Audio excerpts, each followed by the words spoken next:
Good evening all of dear my students. Parth classes में आपका सभी का स्वागत है। मैं डॉक्टर आलोक सर फिर से एक नए सेशन के साथ हाजिर हूँ। और जैसा कि पता है कि इतिहास में अगर किसी टॉपिक से सवाल पूछे जाते हैं, और आज मैं जो टॉपिक लेकर आया हूँ उसमें बड़ा कन्फ्यूज़न होता है, क्योंकि इतने विदेशी नाम हैं और किसके समय में आए, कब आए, उनसे जुड़ी हुई कुछ बातें, तो अगर एक जगह हम लोग अच्छी तरीके से पढ़ लेते हैं तो काफ़ी हद तक वो परेशानी हम लोगों का दूर हो जाता है। और यहाँ पढ़ने के बाद, सुनने के बाद, देखने के बाद, इसीलिए हम इसमें कुछ अलग तरह का किए हैं। इवन फोटो के साथ सबको लाएं। अब बताएंगे उस फोटो में कि ये महाशय कौन थे। वैसे आप लोग इनको कभी देखे नहीं होंगे, और आप क्या, हम भी नहीं देखे हैं, लेकिन फोटो के माध्यम से हम लोग देखेंगे। ठीक है, तो याद करना आसान होगा। साथ ही साथ जो जो महत्वपूर्ण पॉइंट होगा उस पॉइंट को हम लोग नोट डाउन भी करते चलेंगे। ठीक है, उसके बाद टेस्ट का आयोजन होगा, जैसा कि आज पता है क्या सिंधु घाटी सभ्यता का टेस्ट है।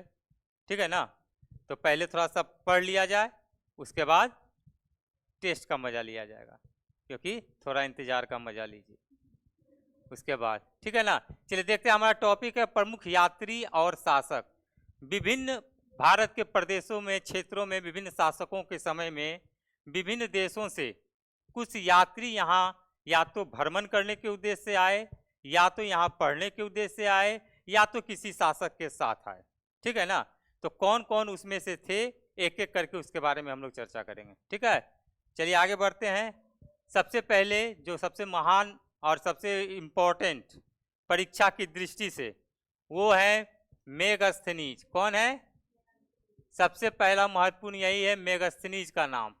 एक बार नहीं, बहुतों बार परीक्षा में सवाल इससे पूछा जा चुका है। सबसे पहला पॉइंट बाय पॉइंट करके हम लोग देखते चलेंगे मेगस्थनीज के बारे में। सबसे पहले देख लीजिए, यही सुंदर सा गोरा सा व्यक्ति मेगस्थनीज था। गोरा है ना जी फोटो में, कि फिल्टर का कमाल है? हाँ, चंद्रगुप्त है ना, वाह बिल्कुल सही। हाँ,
चलिए हम लोग चर्चा कर रहे थे मेगस्थनीज के बारे में। ठीक है ना, तो सबसे पहला पॉइंट कि मेगस्थनीज जो है कहाँ का यात्री था? यूनानी था। कौन सा शासक भेजा था? एकदम एक बार नहीं, बहुतों बार पूछा गया है कि मेगस्थनीज को किसने भेजा था, कहाँ का यात्री था। तो सिंपल सा हमको याद रखना है, एक एक करके याद करते चलना है और लिखते भी जाना है, क्योंकि मैं बार बार बोलता हूँ कि जब तक लिखिएगा नहीं तब तक याद नहीं होने वाला। खासकर ऐसे ऐसे नाम तो बिल्कुल भी याद नहीं होंगे। अभी हम लोग मेगस्थनीज के बारे में पढ़ रहे हैं तो अच्छा लग रहा है कि चलिए एक ही नाम में मेगस्थनीज के बारे में पढ़ लिए, लेकिन जब 8-10 गो के बारे में पढ़िएगा ना, यात्री के बारे में, तो फिर घोच-पोच होना शुरू हो जाएगा। तो इसलिए आसान है कि सिंपल है कि एक एक करके पढ़ते चलेंगे तो याद होगा। तो सबसे पहले मेगस्थनीज कहाँ का यात्री था? यूनान का था। कहाँ का यात्री था? किसने भेजा था शासक? किसके दरबार में? किसके दरबार में? चंद्रगुप्त मौर्य के दरबार में। ये तो सबसे वीवीआई हो गया कि मेगास्थनीज किसके दरबार में भारत आया था। क्या हो जाएगा? चंद्रगुप्त मौर्य। बोल देगा किस वंश के समय आया था, ये भी याद रखना है। किस वंश के समय आया था? मौर्य वंश के समय आया था। 302 ईसा पूर्व से 298 ईसा पूर्व तक, इसका याद रखिएगा मेगास्थनीज का।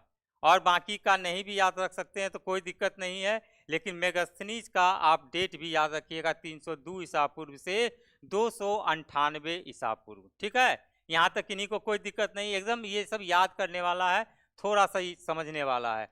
यह जो है मौर्य साम्राज्य की राजधानी पटना, जिसको अभी वर्तमान में बोलते हैं पटना, लेकिन उस समय जाना जाता था पाटलिपुत्र। कहाँ रहा था यह? पाटलिपुत्र। अब सवाल देखिए, अगर इस तरीके से बना दिया जाए क्या तो सवाल हो सकता है कि नहीं, कि यूनानी शासक सेल्यूकस निकेटर ने चंद्रगुप्त मौर्य के दरबार में मेगास्थनीज को भेजा था, जो कि उन्होंने अपने समय कहाँ व्यतीत किए। ऑप्शन में देगा राजगिरी, ऑप्शन में देगा वैशाली, ऑप्शन में देगा पावापुरी, ऑप्शन में देगा पाटलिपुत्र। तो क्या हो जाएगा? पाटलिपुत्र। तो एक बार इसको भी याद रखना जरूरी है। हमेशा देखिए, ये नहीं सोचिएगा कि जो क्वेश्चन पूछा आ रहा है वही क्वेश्चन आए। कुछ क्वेश्चन को हम लोगों को एराइज भी करना है कि कैसे क्वेश्चन बन सकता है, कि क्या क्वेश्चन एराइज हो सकता है, कैसे सवाल पूछे जा सकते हैं। वो जिस दिन आप सीख गए, समझिए पूरा चैप्टर आपका कॉन्सेप्ट क्लियर हो गया। अब वो तभी कर सकते हैं जब तक वो चैप्टर आपको क्लियर नहीं क्लियर है, नहीं रहेगा तो बना ही नहीं पाइएगा। अगला देखेंगे, भारत में उसने जो कुछ भी देखा सुना, उसने एक ग्रंथ में इसका वर्णन किया है। उस ग्रंथ का नाम क्या था? उस ग्रंथ का नाम क्या था? यही पुस्तक था इंडिका। ठीक है ना, प्राचीन भारतीय इतिहास। ठीक है, कुछ साक्ष्य। तो इंडिका नामक ग्रंथ में लिपिबद्ध किया यानी लिखा, लिपिबद्ध किया यानी लिखा। सिंपल सी प्रश्न आती है परीक्षा में, इंडिका किसने लिखी? इंडिका किसने लिखी? कस के बोलो, इंडिका किसने लिखी? तुम नहीं बोल रहा, बोलो जी। इंडिका किसने लिखी? मेगास्थनीज। 2-3 बार, 4 बार, 5 बार, 10 बार, जरूरत पड़े तो 50 बार बोलिए, लेकिन बोलिए, एकदम बोलना जरूरी है। ठीक है ना? लगता है खाना पीना खा के नहीं आए आप लोग। हाँ एकदम मेगास्थनीज, मेगास्थनीज। हाँ चलिए अगला देखेंगे, उसने अपने ग्रंथ इंडिका में किसका वर्णन किया है? किसका वर्णन किया? मौर्यकालीन। जब मौर्य वंश के समय में आया तो निश्चित रूप से स्वाभाविक है कि उसी का वर्णन करेगा। तो ये मौर्यकालीन इतिहास का वर्णन, मौर्यकालीन इतिहास कालीन वर्णन जानने का सबसे प्रमुख स्रोत कौन सा है? कौन सा ग्रंथ है? इंडिका है। जस्ट देखिए, क्वेश्चन भी उलट पुलट के पूछते जा रहे हैं। लैंग्वेज का कोई पता नहीं है, वो अपना भाषा में लिखे होंगे, लेकिन इसको इंग्लिश हिंदी ट्रांसलेट किया है, और जो किए हैं जिस जिसके समय में, तो उसका बारे में हम कर दिए। देखिए यहाँ पर है ना, एक नाम आया है ना, शानबैग। जो भाषा में था लगा कि लोग इसको नहीं पढ़ पाएंगे, तो शानबैग जो है उसके द्वारा दिए गए विवरण का कौन-सी में वर्णन किया?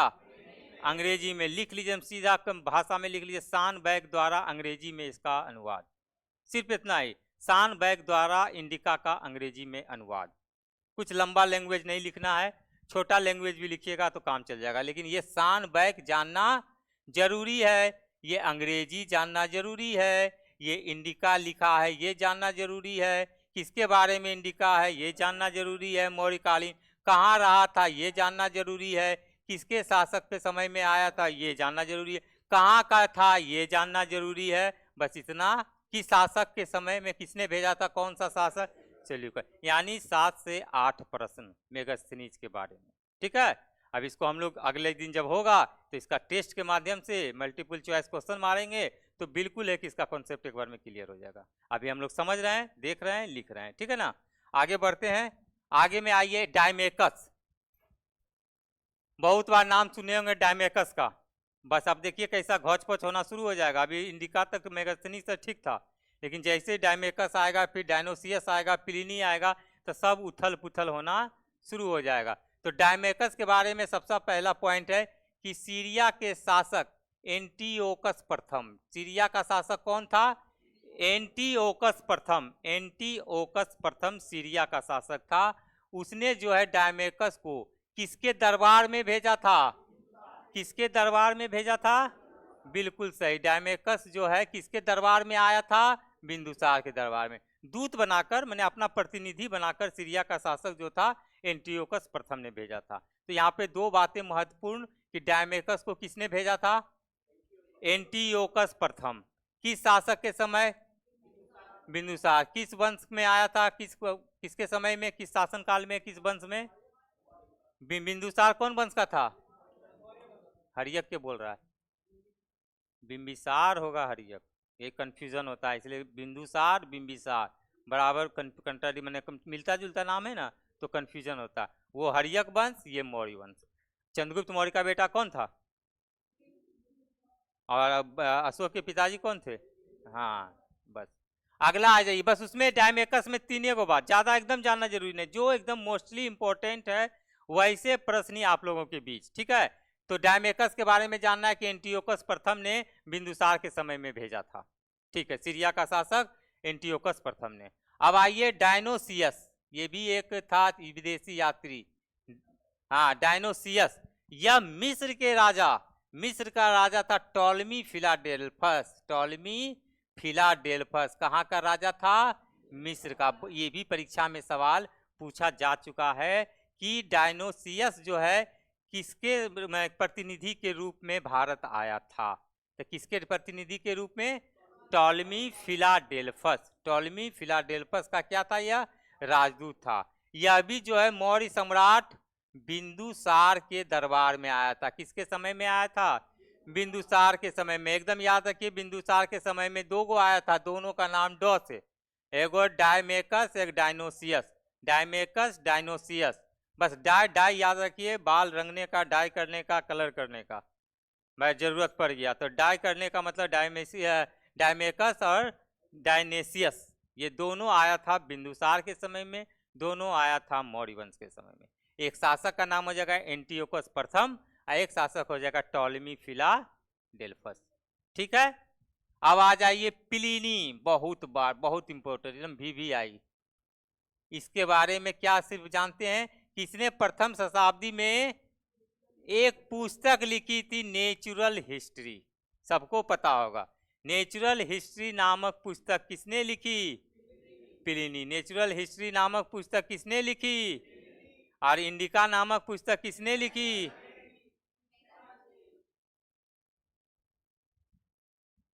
मेगास्थनीज, ठीक है। तो प्लिनी कौन सा पुस्तक लिखा था? नेचुरल हिस्ट्री, ठीक है। इसमें इसमें क्या चीज का वर्णन किया था? तो यहाँ आया था पशु, पेड़ पौधा, खनिज पदार्थ, जो जो देखा, मतलब आपको देखा, हमको देखा, तुमको देखा, सबको देखा और उसको वर्णन किया। बेचारा आता करता क्या, देखिए का काम चला आया सबको।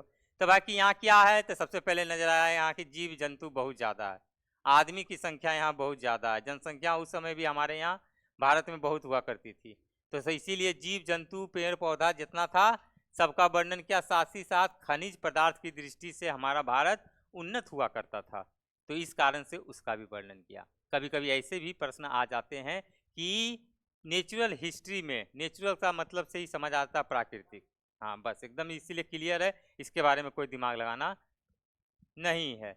अगला आइए टॉलमी। टॉलमी बहुत फेमस, ज्योग्राफी से कोई ऑनर्स किए होंगे या ज्योग्राफी जिनका फेवरेट सब्जेक्ट होगा उसके लिए ये महत्वपूर्ण है। कोई है ज्योग्राफी वाले? आपका है ज्योग्राफी ऑनर्स है? ऑनर्स, वाह वेरी गुड। कहा जाता है ज्योग्राफी जो है ये साइंस है,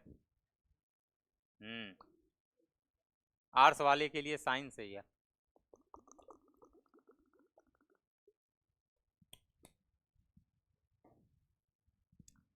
अवधि 130 ईस्वी। कब आया था टॉलेमी? ये ग्रीस के थे। कहाँ के रहने वाले थे टॉलेमी? ग्रीस के। और ये क्या थे? भूगोल वेत्ता यानी भूगोल के विद्वान, भूगोल के वेत्ता यानी भूगोल के विद्वान। और उन्होंने एक फेमस पुस्तक लिखी थी, भारत का भूगोल, ज्योग्राफी ऑफ इंडिया। क्या लिखा था? भारत का भूगोल। आजकल ऐसे भी सवाल आते हैं, किताब का नाम रहेगा भारत का भूगोल, भारत का भूगोल, लेकिन यह देकर ना दे देगा, लिखेगा कि जानते हैं क्या? Geography of India. यह हुआ रोमन, लेकिन इसको लिख रहा है किसमें? देवनागरी में। ये लिपि कौन सा हुआ? देवनागरी लिपि, लेकिन है यह रोमन। ज्योग्राफी ऑफ इंडिया नामक पुस्तक किसने लिखी? और यहाँ सब महोदय याद करके बैठे हुए हैं, भारत का भूगोल, भारत का भूगोल, भारत का भूगोल। जैसे डिस्कवरी ऑफ इंडिया, भारत एक खोज, है ना। कल का क्वेश्चन कल परसों पूछे थे ना कि धारावाहिक DD1 पर चला था। हाँ, तो दोनों याद रखना जरूरी है। आप लोग नहीं देखे होंगे, हम लोग के समय का था वो धारावाहिक, आप लोग नहीं देखे होंगे। अगला देखेंगे, टॉलमी ने दूसरी शताब्दी में भारत की यात्रा की थी। 103 है, इसलिए दूसरी शताब्दी में भारत की यात्रा की थी। सिर्फ जानना है टॉलमी क्या इसलिए प्रसिद्ध? भूगोलवेत्ता, और एक पुस्तक भारत का भूगोल। भारत का भूगोल किसने लिखा? नेचुरल हिस्ट्री किसने लिखा? इंडिका किसने लिखा? 3 किताब का नाम प्राचीन आ चुका है, ठीक है ना। बाकी साथ ही साथ विदेशी शासक भी, यात्री भी जो किस शासक के समय में आए, साथ ही साथ सब चीज से रिलेटेड जो जो महत्वपूर्ण चीजें हैं सब एक जगह उपस्थित हैं, ठीक है।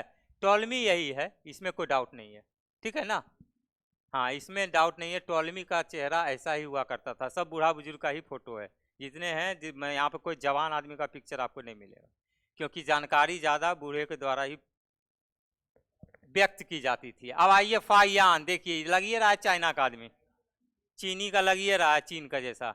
चीन का कहेगा सबसे बड़ा क्या रहेगा? बाल सफा चट रहेगा, एगो यहाँ पर बड़का ऐसा रहेगा, और ये जो है ये यहाँ पर रहेगा इतना बड़का भी रहेगा, मैंने उस सबका कुछ कुछ अपना स्टाइल होता है। तो फाइयान के बारे में देखेंगे, ये कहाँ का था? चीनी बौद्ध यात्री था। बौद्ध यात्री भी याद रखना जरूरी है। चीनी बौद्ध यात्री था। किसके समय में आया था? कौन साम्राज्य में? किस वंश में? गुप्त वंश में, चंद्रगुप्त द्वितीय के शासनकाल में। किसके समय में? चंद्रगुप्त द्वितीय के शासनकाल में। वंश अगर पूछा जाएगा तो गुप्त साम्राज्य या गुप्त वंश। 405 ईस्वी। कब आया था? 405 ईस्वी में भारत आया और 411 ईस्वी तक रहा। तो कुल कितना रहा? कुल कितने वर्षों तक ये भारत में रहा? कभी कभी ऐसा भी दे देता है कि फाइयान भारत में कितने वर्षों तक रहा? 5 साल, 6 साल, 8 साल, 11 साल, क्या हो जाएगा? 6 साल। किसके शासनकाल में? चंद्रगुप्त द्वितीय के शासनकाल में गुप्त साम्राज्य में आया था। इसका मुख्य उद्देश्य, यह जो आया था इसका सिर्फ और सिर्फ उद्देश्य क्या था? बौद्ध ग्रंथों का अध्ययन करना, क्योंकि उस समय जैन धर्म, बौद्ध धर्म सब प्रकाष्ठा अपने चरम लेवल पे था। तो सारा जो बौद्ध ग्रंथ था उसका वो सिर्फ और सिर्फ अध्ययन करने आया था। और कहा जाता है कि भारत के बाद चाइना में बौद्ध धर्म का विकास, डेवलपमेंट बहुत ज़्यादा देखने को मिलता है, ठीक है। और उसका क्या करता था? अनुशीलन करता था, यानी पालन करता था, ठीक है, बौद्ध ग्रंथों का। इसने अपने विवरण में मध्य प्रदेश, एकदम याद रखिएगा, इसने अपने विवरण में मध्य प्रदेश की जनता को सबसे ज्यादा क्या बताया? सुखी और समृद्ध। मतलब कहा कि मध्य प्रदेश का क्षेत्र का लोग जो है सबसे ज्यादा हैप्पी है और वेल डेवलप्ड है, मतलब समृद्ध। वर्तमान ही, अगर उसमें का नाम रहता था हम बुंदेलखंड नहीं दे देते? उस समय का बहुत सारा नाम था, उससे पहले भी और कुछ उसका नाम था। तो लेकिन ये वर्तमान समय में, ताकि आम लोगों तक लगे कि जानकारी की दृष्टि से कि जो वर्तमान का मध्य प्रदेश है वही के समय का चर्चा किया कि सबसे अधिक। लिखेगा, फाइयान ने भारत के किस राज्य को सुखी और समृद्ध बताया? देखो क्वेश्चन निकल रहा है, सबसे क्वेश्चन इसने रहेगा, हम इसने सेट करते ना तो इसने करते हम। फाइयान ने कि भारत के किस राज्य को सुखी और समृद्ध बताया? उत्तर प्रदेश, मध्य प्रदेश, राजस्थान और गुजरात। ये पाटलिपुत्र सीधे आंसर देते, ऑप्शन देते। आप लोग एकदम डायरेक्ट मारते पाटलिपुत्र। यार मौर्य वंश है तो एकदम पक्का बताया होगा गुप्त वंश, मौर्य वंश यानी पाटलिपुत्र, और आप लोग गलत करते हैं। बेकारे बता रहे हैं, हम अपना पोल खोल रहे हैं। चलिए ठीक है, इतना तक हो गया, कोई नहीं। 4 से 5 पॉइंट। सबसे पहला पॉइंट, फाइयान कहाँ का था यात्री? किस वंश में आया? किसके शासनकाल में? कब से कब तक? 405 से 411। कुल कितना वर्ष तक रहा? उसका मुख्य उद्देश्य क्या था? बौद्ध ग्रंथ का अध्ययन। किस राज्य को बताया था सुखी और समृद्ध? बहुत सुंदर, जय हो। चलिए अगला देखते हैं, ह्वेनसांग। अगला देखते हैं ह्वेनसांग। आइए ह्वेनसांग में देखते हैं। यह भी क्या था? बौद्ध चीनी यात्री। किसके समय में? हर्षवर्धन के समय में। एक बार नहीं बहुतों बार परीक्षा में पूछ दिया है कि ह्वेनसांग किसके शासनकाल में आया था? हर्षवर्धन के शासनकाल में भारत आया था। कहाँ का था? चीन का था। कहाँ का था? बस जस्ट लाइक उसी के जैसा, फाइयान ह्वेनसांग, ठीक है ना, बस अंतर कितना? शासक का अंतर। यह हर्षवर्धन के समय में आया था और वह किसके समय में? चंद्रगुप्त द्वितीय के समय में। यह कितना वर्ष भारत में रहा? यह कितना वर्ष भारत में रहा? 14 वर्ष भारत में रहा। उसने लगभग संपूर्ण भारत का 14 वर्ष में क्या किया? परिभ्रमण कर लिया, यानी घूम लिया। 14 वर्ष जब सजा हो जाता है, काजीवन उम्र कैद का सजा, 14 वर्ष बोलता है सजा, तो कहीं नहीं घूमेगा। 14 वर्ष जब इसको मौका मिल गया, राम भगवान 14 वर्ष वनवास की यात्रा पे गए थे, तो उनको भी वन का जंगल का पूरा अध्ययन हो गया था। तो इसको भी बेचारा क्या हुआ, भारत इतना घूमा 14 वर्ष में, कोई काम नहीं था, खाली भोजन और घूमना, बाकी कोई काम नहीं। ठीक है। यह कुछ वर्ष सम्राट हर्षवर्धन के दरबार में कहाँ रहा था? कन्नौज में। जैसे उसके बारे में बताए थे मेगस्थनीज के बारे में, कहाँ रहा था? पाटलिपुत्र में। तुरंत देखिए, अभी बैक में जा रहे हैं, तुरंत आप लोग भूल जा रहे हैं। ठीक है। यह कहाँ रहा था? कन्नौज में रहा था। उसने अपने अनुभवों को सी यू की नामक पुस्तक में लेखबद्ध किया। कौन सा पुस्तक? सी यू की, एकदम याद रखो, सी यू की, सी यू की। ठीक है, ऐसे भी लिखो सी यू, हाँ सुजुकी, हाँ वहीं से संभव है, चाइना वाइना से रिलेटेड है। हाँ यही थे आपको कौन? ह्वेनसांग। देख लीजिए कितना सुंदर आदमी, पहनावा ओढ़वा में कोई कमी नहीं था। हाँ बंजारा लग रहा है ना। चलिए ठीक है, अगला देखेंगे। ह्वेनसांग जो है जुआन जांग और तीर्थयात्रियों के राजकुमार के रूप में जाना जाता है। एकदम इनका उपनाम, इसका उपनाम क्या था? जुआंग जांग और तीर्थयात्रियों का राजकुमार। तीर्थयात्रियों का राजकुमार किसे कहा जाता है?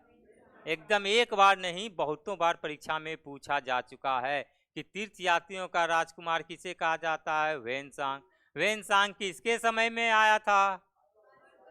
कहाँ रहा था भारत में हर्षवर्धन के साथ?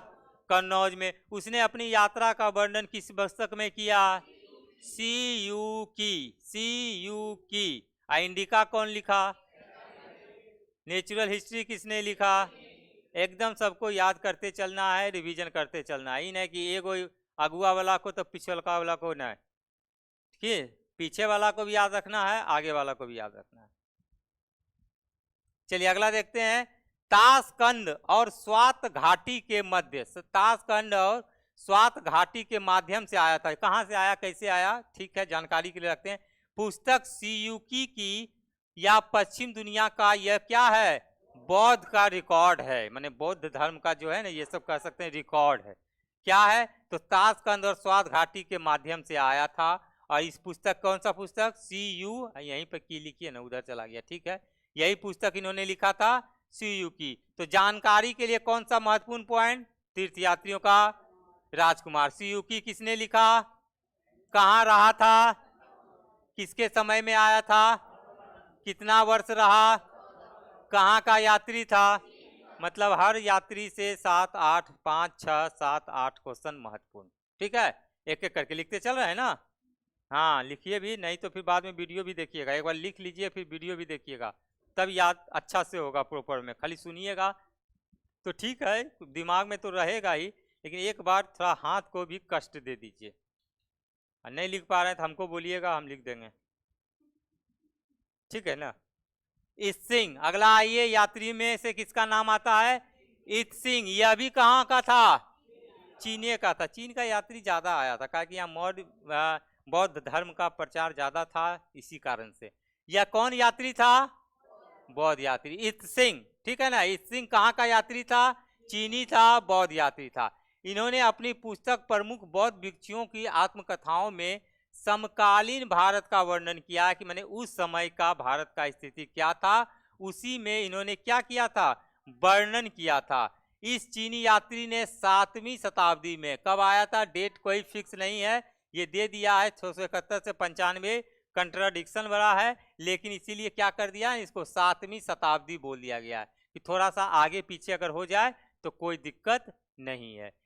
7वीं शताब्दी में क्या किए थे, भारत की यात्रा की। इसने नालंदा विश्वविद्यालय तथा विक्रम विश्वविद्यालय का वर्णन किया है। इस सिंह महोदय थे जिन्होंने नालंदा विश्वविद्यालय और विक्रम विश्वविद्यालय का क्या किया, वर्णन किया। क्यों किया, क्योंकि बौद्ध शिक्षा का प्रमुख केंद्र उस समय कौन सा यूनिवर्सिटी विश्वविद्यालय हुआ करता था, नालंदा विश्वविद्यालय और विक्रमशिला विश्वविद्यालय। नालंदा विश्वविद्यालय को किसने बनाया था और विक्रमशिला विश्वविद्यालय को धर्मपाल, ठीक है, याद रखिएगा, धर्मपाल और वो कुमारगुप्त। गोपाल जो है सब पाल वंश के संस्थापक थे, उन्होंने मुंगेर को अपनी राजधानी बनाई थी। ये बनाए थे कौन, आइए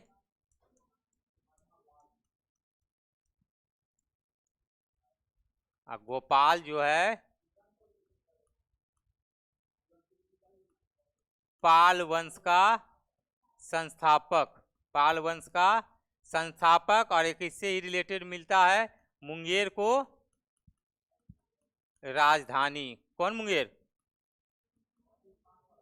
मेरे पास वाला, हाँ हाँ हाँ सही पकड़े, हमारे पास का तो आप लोगों के भी पासे का है, बिहार का है तो आप लोगों के भी पासे का है, ये है कि मेरे ज़्यादा करीब है। चलिए ठीक है, इतना सारा हो गया, अब आगे बढ़िए।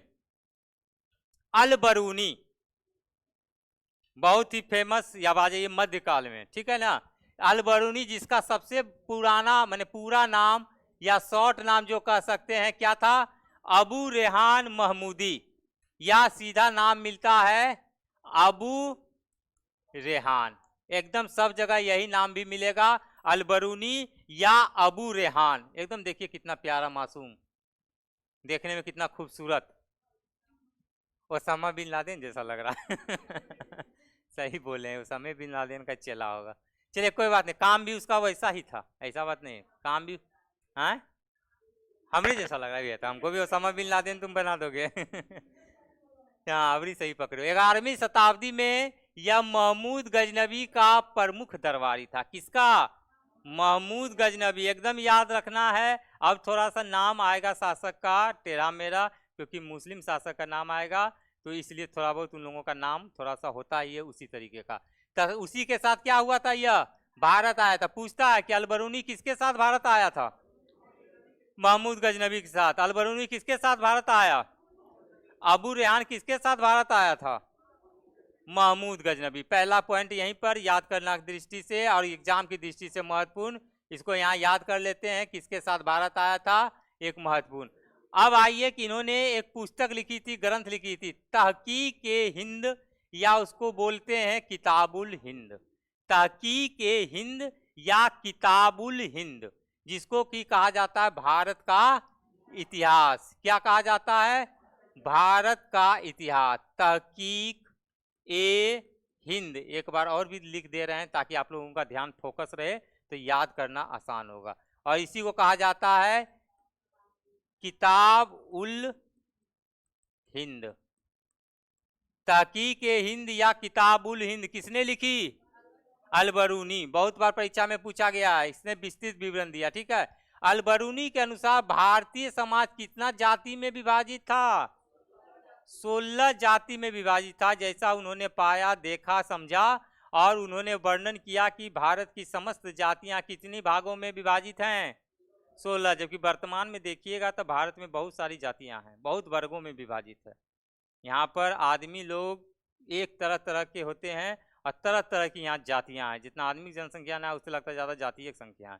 तो ठीक है, ये सवाल भी महत्वपूर्ण है, याद रखिएगा कि अल बरूनी ने भारत के समाज को कितनी जातियों में विभाजित किया, 16 जातियों में।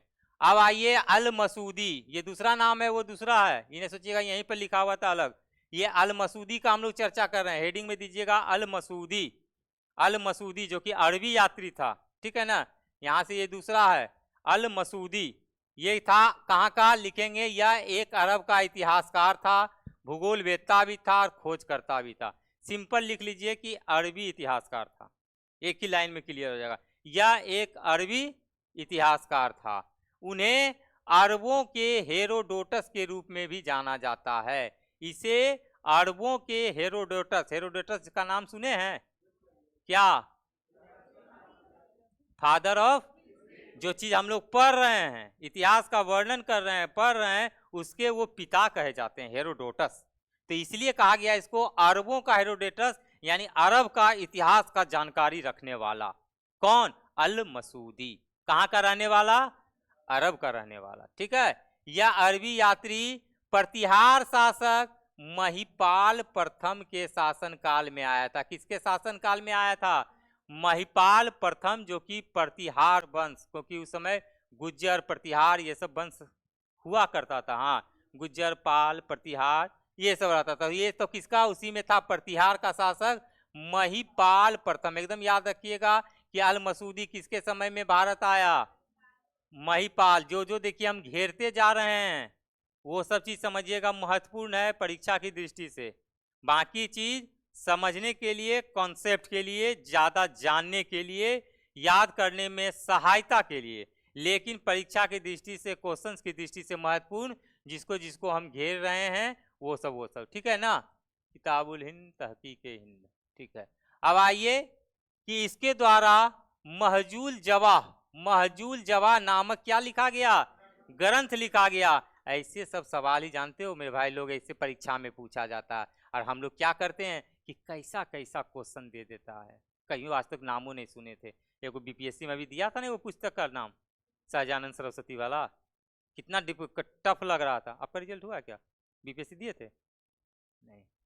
तो मतलब कहने का मतलब यह हुआ कि सवाल ऐसे ही रहेंगे जो कि कभी कदाल देखा हुआ रहेगा, ज्यादा पॉपुलर नहीं रहेगा, लेकिन परीक्षा में वो पूछ देगा। अब बताइए, यह चीज हम आपको लिखाए हैं, आप जाके देख लीजिएगा, बहुत सारा बुक में नहीं मिलेगा कि महजूल जवाह नामक पुस्तक किसने लिखी। महजूल जवाह नामक पुस्तक किसने लिखी? बोलो जी। अल मसूदी। कौन पुस्तक? महजूल जवाह। महजूल जवाह उर्दू का पुस्तक है, इसलिए नाम थोड़ा सा होगा ही, घबराना नहीं है, याद रखना है। जैसे हम याद रखे थे, लगभग हम 1500-1700 उर्दू का पुस्तक याद रखे थे, 1500 से अधिक हैं। अब देखिए, जिसमें ज़्यादा इंटरेस्ट रहेगा तो निश्चित है स्वाभाविक रूप से याद रह जाएगा। जैसे हम 2000 प्लस बॉटनिकल नेम और जूलॉजिकल नेम मुँह पर याद रखते थे। अब तो फिर भी अभी भी ऐसा नहीं, अभी भी 500-700 लगभग याद होगा। किसी का भी पूछिए, बैगन का, भिंडी का, करेला का, काजू का, धनिया का, गेहूं का, टमाटर का, मैंने मिर्चाई, धनिया जो होता है, मटर सटर सब ऑलमोस्ट मुँह पर अभी तक याद रहता है। क्योंकि इंटर साइंस किए थे तो उस समय सर एक दिन बोले थे कि जो बॉटनिकल जूलॉजिकल नाम कल सब सुनाएगा, टेस्ट लेंगे, उसको मेरे तरफ से स्पेशल प्राइज। तो हम क्या किए कि 1 सप्ताह का टाइम दिए थे सर, 6 दिन का, 6 दिन में हम पूरा रट गए। बैच में लड़कियां ज़्यादा थीं तो थोड़ा इम्प्रेशन बनाने के लिए भी कि हम बता देंगे, तो हमारा सर नामे रख दिए बॉटनिकल नेम, बॉटनिकल बाबा का। जब भी जाते थे कहते देखो इसको सब बॉटनिकल। और सही बात है, इतना बार पूछने लगे न, इतना बार पूछने लगे कि वो हमें माइंड से निकल भी नहीं किया, हमेशा याद हो गया। लाइकोपर्सिकम एस्कुलेंटम किसका है? लाइकोपर्सिकम एस्कुलेंटम किसका है बॉटनिकल नाम? क्या बोला? टमाटर। हाँ, टमाटर का। बहुत सुंदर। चलिए ठीक है, अभी यहाँ हिस्ट्री पढ़ना, टमाटर का आ गया, चलिए कोई बात नहीं। चलिए, अलबरूनी हो गया, अल मसूदी हो गया। अब आइए अगला हम देखते हैं कौन है? Marco Polo. बहुत ही फेमस मार्को पोलो। एक कहाँ का यात्री था मार्को पोलो? एकदम महत्वपूर्ण। कहाँ का यात्री मार्को पोलो? इटली का यात्री था, जो कि 13वीं शताब्दी में विश्व भ्रमण के उद्देश्य, ये घूमने के लिए आया था। किस उद्देश्य से आया था? विश्व भ्रमण के उद्देश्य से 13वीं शताब्दी में आया। 1292 ईस्वी में भारत का उस समय राज कर रहा था पांड राज्य के कयाल बंदरगाह पर आया था। देखिए कितना, एक से कोई क्वेश्चन छूटे नहीं आप लोगों का। किस बंदरगाह पर आया था? कयाल बंदरगाह। किसके राज्य में आया था? पांड राज्य में। कब आया था? 1292।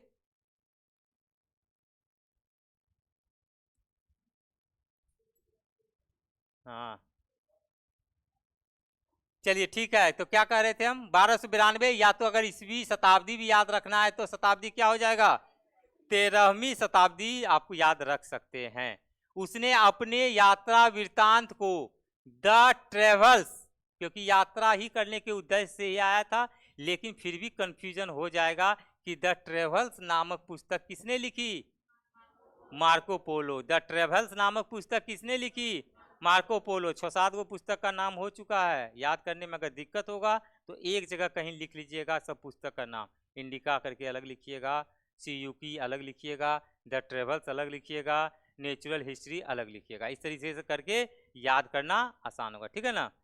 अब आइए, जिसमें दक्षिण के राजाओं की आश्चर्यजनक आर्थिक समृद्धि, विदेशी व्यापार और वाणिज्य का वर्णन किया। तो निश्चित रूप से जो यहाँ आएगा तो उस समय का जो स्थिति रहेगा उसी का वर्णन करेगा। सिर्फ इतना जानना है, लेकिन हम लोगों को मेनली जानना क्या है कि द ट्रेवल्स नामक पुस्तक किसने लिखी।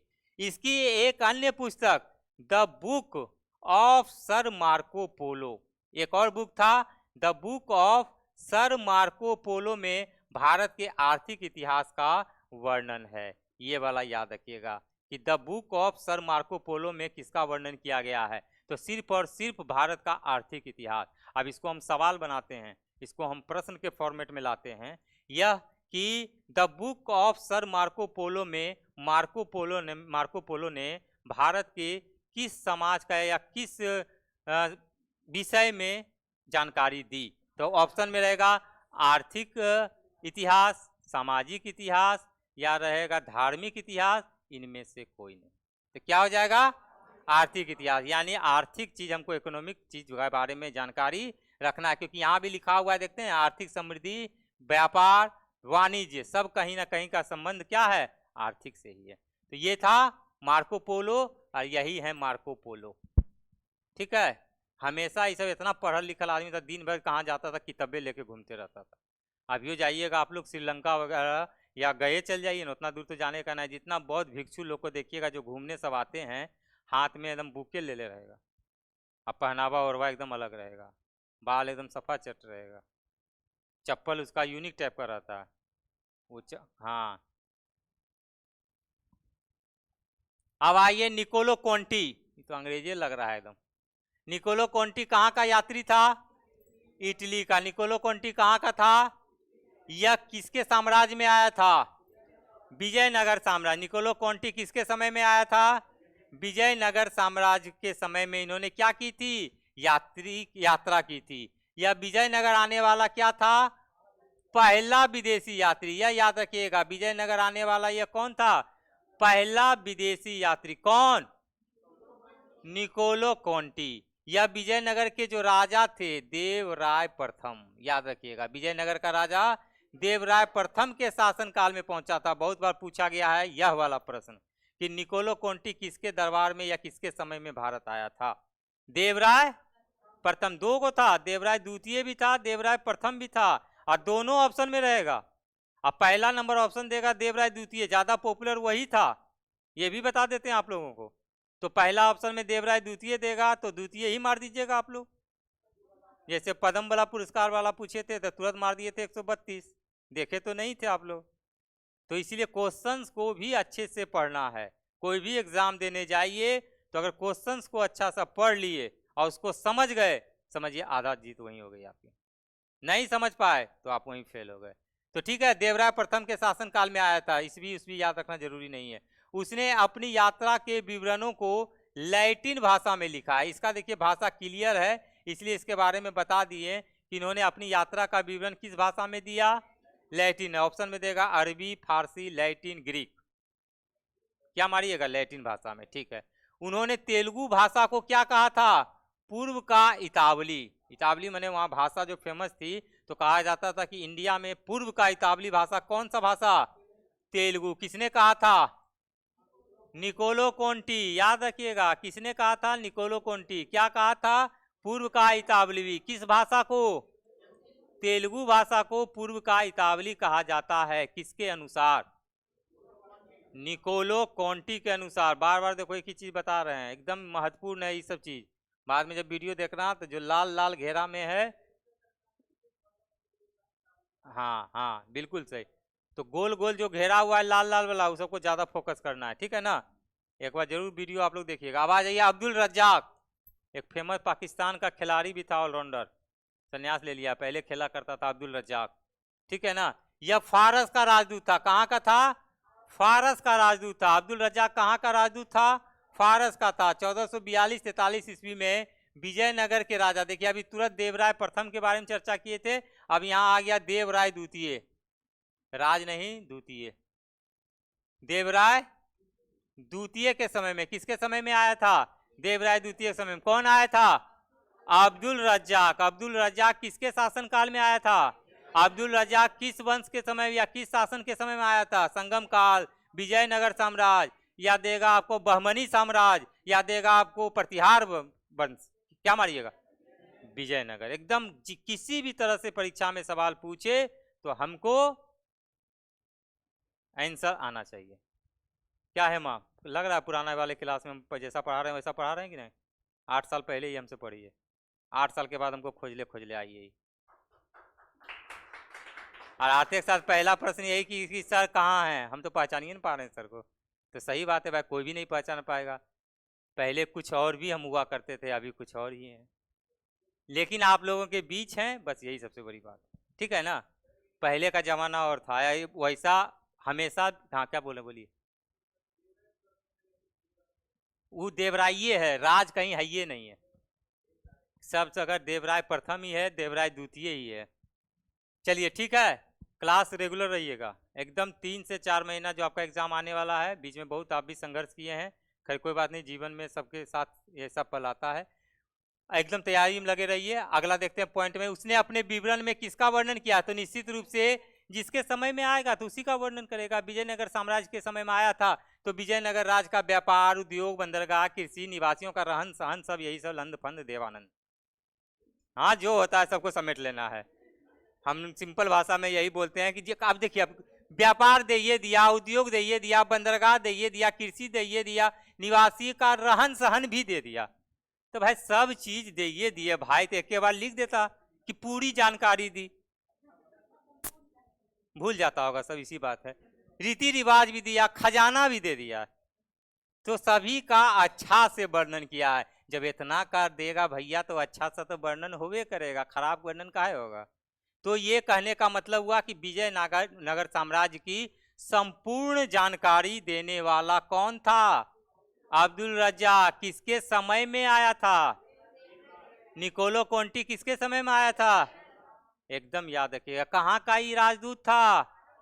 फारस का था। बस इतना ही जानना है, आगे आइए। फर्नाओ नूनीज, पूरा नाम है फर्नाओ नूनीज।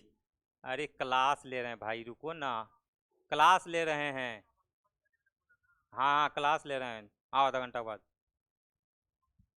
घन घन कर ले है। सिंपल सा नाम याद रखना है, क्या? सब जगह आपको यही मिलेगा, नूनीज।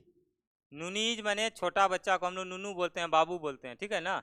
तो वही नूनीज। अवधि 1535 से 37 तक।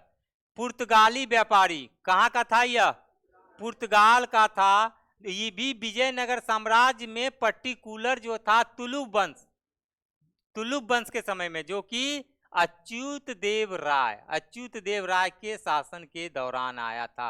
विजयनगर साम्राज्य भी याद रखना है, तुलुब वंश भी याद रखना है, अच्युत देव राय भी याद रखना है, तीनों एकदम याद रखना है, ताकि आपका सवाल छूटे नहीं कि नूनीज किसके समय में आया। ऑप्शन में दे देगा विजयनगर साम्राज्य, बहमनी नगर साम्राज्य, या कुछ और दे देगा, इनमें से कोई नहीं, दोनों, तो आपको मारना उसमें विजयनगर साम्राज्य। अगर दे देगा नूनीज किस वंश के समय में आया था, तुलुब वंश, संगम वंश, या बहमनी वंश, या दे देगा आपको प्रतिहार वंश, गुज्जर वंश, कोई भी दे दे ऑप्शन में, तो क्या मारिएगा? तुलुब वंश मारिएगा। अच्युत देव राय साम्राज्य के शासनकाल के शुरुआती समय से अंतिम वर्षों तक का इन्होंने क्या किया? इतिहास लिखा। भाई उसी के समय में आया था, शुरुआत में ही आया, और जब तक वो रहा तब तक मात्र 2 ही साल, तब तक वो अच्युत देव राय रहे गद्दी पर, तब तक वो रहे थे, और उन्होंने का ही क्या किया? उन्होंने वर्णन किया। कौन वर्णन किया था? नूनीज। इतना सारा है, अगर नोट्स बनाना है आप लोगों को तो सिंपल बताते हैं।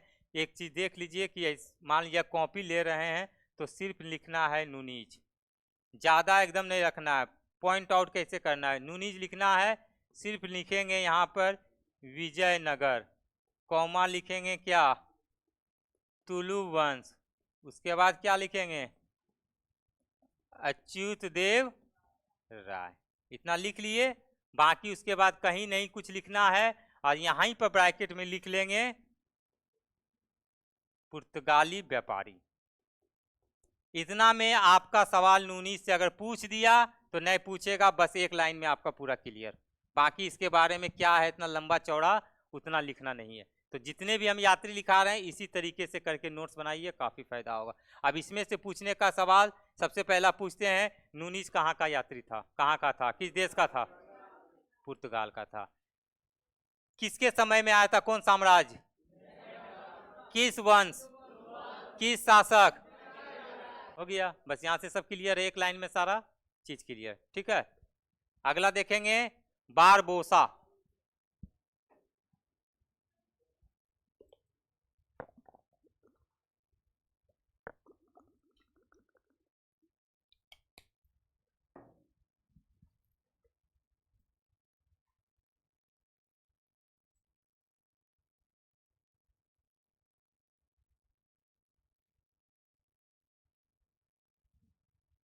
चलिए ठीक है, देखते हैं, चलिए फटाफट तेजी में चलिए देखते हैं। पुर्तगाली यात्री, अभी कहाँ का था बारबोसा? पुर्तगाली यात्री जो कृष्णदेव राय के समय में, किसके समय में आया था? कृष्णदेव राय के समय में। कृष्णदेव राय किस वंश के शासक थे? विजयनगर साम्राज्य। बस इतना याद रखना है, यह पुर्तगाली गवर्नर अल्बुकर्क का दुभाषिया था। दुभाषिया मतलब होता है ट्रांसलेटर, कि कुछ भी बोले उसको उस भाषा में ट्रांसलेट कर देना, बता देना। तो किसका? पुर्तगाली गवर्नर थे कौन? अल्बुकर्क। ऐसा सवाल आ जाता है कि बारबोसा जो है किसका अनुवादक था? किस गवर्नर का अनुवादक था? तो किसका था? अल्बुकर्क का था। इसने अपनी यात्रा का वृत्तांत द बुक ऑफ ड्यूरेट बारबोसा, ठीक है, ड्यूरेट बारबोसा वही हुआ अनुवादक। बारबोसा जो है द बुक ऑफ ड्यूरेट बारबोसा, ये अनुवादक था किसका? अल्बुकर्क का। यही पुस्तक इन्होंने क्या किया था? अपने पूरी यात्रा का वर्णन इसी पुस्तक के माध्यम से इन्होंने किया था। ठीक है, बाद में वीडियो में आप लोग लिखते चलेंगे, थोड़ा तेजी में आइए। ठीक है, अगला देखेंगे पेरेज। कौन, किसको देखेंगे? पेरेज। पूरा नाम डोमिंगोस पेरेज। डोमिंगोस पेरेज, लेकिन शॉर्ट नाम ही चलता है, पूरा नाम जनरली कहीं कहीं नहीं मिलेगा। यह अभी कहाँ का था? पुर्तगाल का था। किसके समय में? शासनकाल।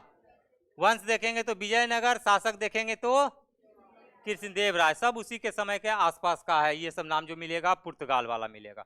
पुर्तगाल वाला अगर मिला तो विजयनगर, और विजयनगर में भी मोस्टली कृष्णदेव राय। ठीक है, उसने तत्कालीन सामाजिक बुराइयों का वर्णन अपनी पुस्तक डोमिनगोस, इसीलिए अपना नाम के आगे में जो पुस्तक का नाम उसी के नाम पर रख दिया था, डोमिनगोस की कथा में बलि प्रथा, पशु यज्ञ, सती प्रथा, जातिगत बंधन, वेश्यावृत्ति, देवदासी प्रथा आदि का जितना सामाजिक बुराई था सभी चीज का इन्होंने क्या किया? वर्णन किया। बस इतना ही याद रखना है कि इन्होंने अपनी कथा में किस चीज का? भारत के कुप्रथियों का, कुप्रथाओं का वर्णन किया। किसके समय में आया था वंश? विजयनगर और कृष्णदेव राय। ठीक है, अगला आइए इब्न बतूता, बगल में जूता। बहुत फेमस गाना आया था इस पर गाना बन गया था, यही महादेव थे। कौन फिल्म था? नसरुद्दीन शाह, विद्या बालन, सैफ अली खान, अरशद वारसी भी था। फिल्म का नाम क्या था जी? ना, डर्टी पिक्चर नहीं, नहीं डर्टी पिक्चर नहीं था। इश्क, इश्किया, इश्किया था नाम मूवी का। चलिए देखते हैं इब्न बतूता के बारे में। यह कहाँ का यात्री था? अफ्रीकी यात्री था, लेकिन अफ्रीकी यात्री में देश का नाम कौन सा हो जाएगा?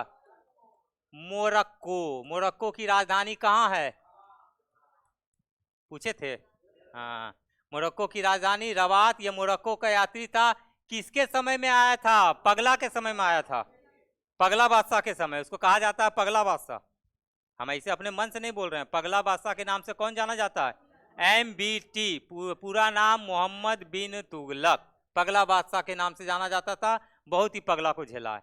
ठीक है, मोहम्मद तुगलक ने इसे प्रधान काजी बनाया है। कहाँ का? दिल्ली का काजी। कहाँ का काजी नियुक्त किया? दिल्ली का काजी नियुक्त किया। किसको?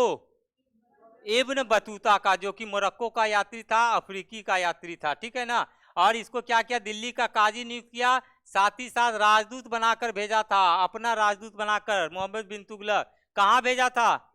चीन भेजा था। अफ्रीका का आया था, अफ्रीका कंटिनेंट से, और भेजा इसको एशियन कंटिनेंट का देश था चाइना, वहां भेजा था, ठीक है ना, चीन भेजा गया था। पूछता कि मोहम्मद बिन तुगलक ने इब्न बतूता को कहाँ राजदूत बनाकर भेजा था?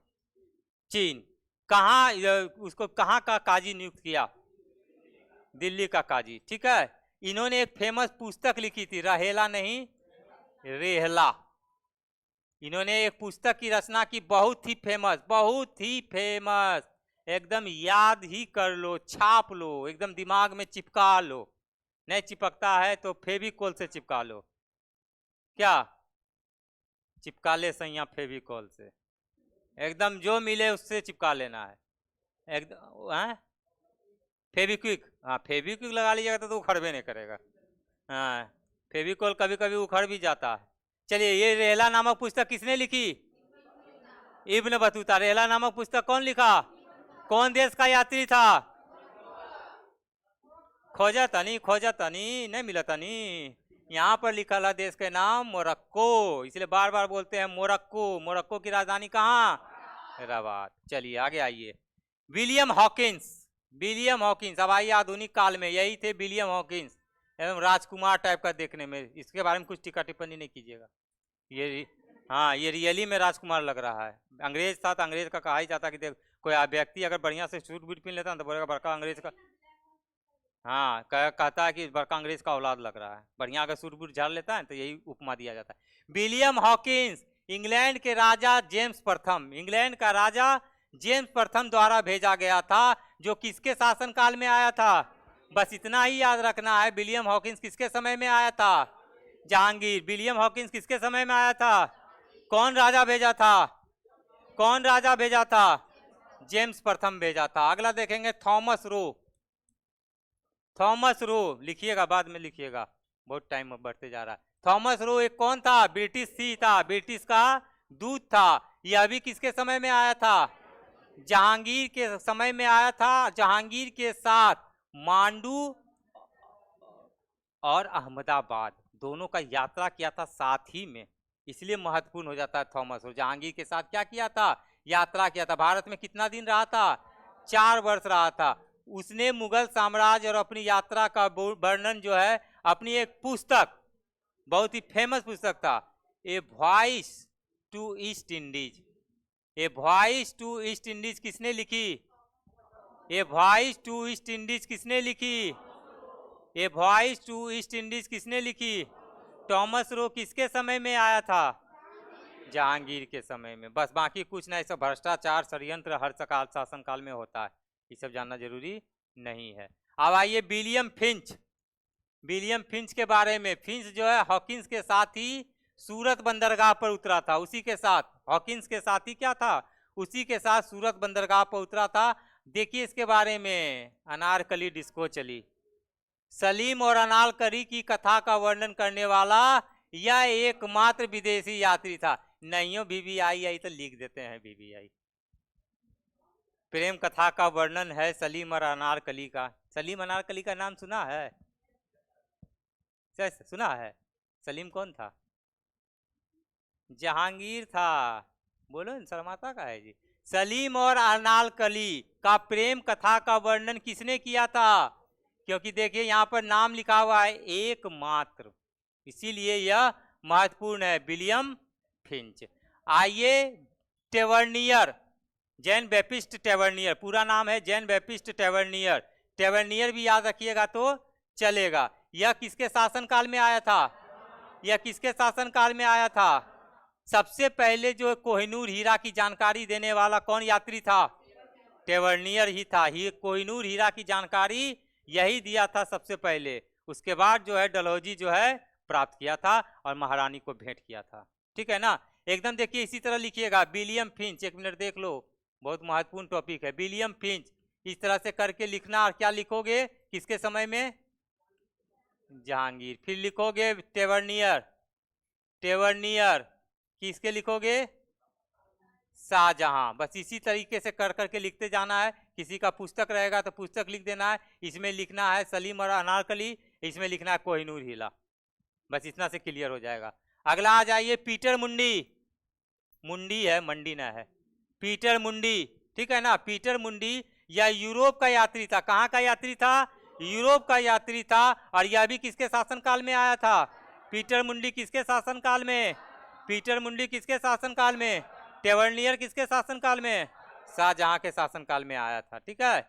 अब आइए एक दो और बचा है, मनुची, वेनिस यात्री मनुची, ठीक है। यह वेनिस का यात्री था और किसके शासनकाल में आया था? औरंगजेब। एकदम मनुची याद रखना, औरंगजेब, मनुची औरंगजेब, मनुची औरंगजेब, क्या याद रखेंगे? मनुची औरंगजेब में आया था। इसके द्वारा स्टोरियो डी मोगोर नामक ग्रंथ लिखा गया। ये सब एकदम एक बार देख लीजिएगा, ऐसे सवाल कभी ना कभी आपको एग्जाम में नजर आ जाएंगे, एकदम याद कर लीजिएगा, समझे? आप लोग को बता रहे हैं ऐसे सवाल परीक्षा में नजर आ सकते हैं। अब आ जाइए हैमिल्टन, यह क्या था? एक चिकित्सक था, सर्जरी जिसको करता है उसको शल्य चिकित्सक कहा जाता है। जो ऑपरेशन चीर फाड़ करता है उसको क्या कहा जाता है? सर्जन कहा जाता है, शल्य चिकित्सक। जो किसके समय में आया था? फर्रुखसियत के समय में आया था। किसके समय में आया था? फर्रुखसियत के समय में आया था। बहुत बार परीक्षा में सवाल यही पूछा जाता है कि किस शासक को घृणित कायर के नाम से जाना जाता है? फर्रुखसियत। किस शासक को घृणित कायर के नाम में जाना जाता है? किसका राज्याभिषेक पटना में हुआ था? फर्रुखसियत का हुआ था, ठीक है। अगला देखेंगे कि ईस्ट इंडिया कंपनी के प्रतिनिधि मंडल का सदस्य बनकर भारत आया था, उतना महत्वपूर्ण नहीं है। सिर्फ यह क्या था? डॉक्टर था। और किसके समय में आया था? फर्रुखसियत के समय में आया था। अब आ जाइए हैवर्नियर, हैवर्नियर यही थे, हैवर्नियर। है भी लग भी रहा है देखने में एकदम ने मोटा ताजा, चौड़ा काठी का भी लग रहा है, नाक मुंह सब मोटा लग रहा है इसका, है भी लग रहा है। यह जो है पेशे से क्या था? चिकित्सक था। किसके शासनकाल में आया था? किसके शासनकाल में? औरंगजेब के शासनकाल में आया। पूरे भारत की क्या की? यात्रा की। ये भी देखिए याद रखिएगा, पुस्तक लिखे थे travels in the Mughal empire, travels in the Mughal empire, पूरा नाम यही, अच्छा उधर लिखा हुआ है, the travels in the Mughal empire नामक क्या की पुस्तक की रचना किसने की? हैवर्नियर। उसी में क्या किया? व्यापार लंद फंद यही सब का वर्णन किया, ठीक है ना। हाँ बस इतना जहाँ जानना हम लोगों को है। Travels in the Mughal empire किसने लिखी? किसके समय में आया? औरंगजेब के समय। चलो ठीक है, विद्वान है आप लोग।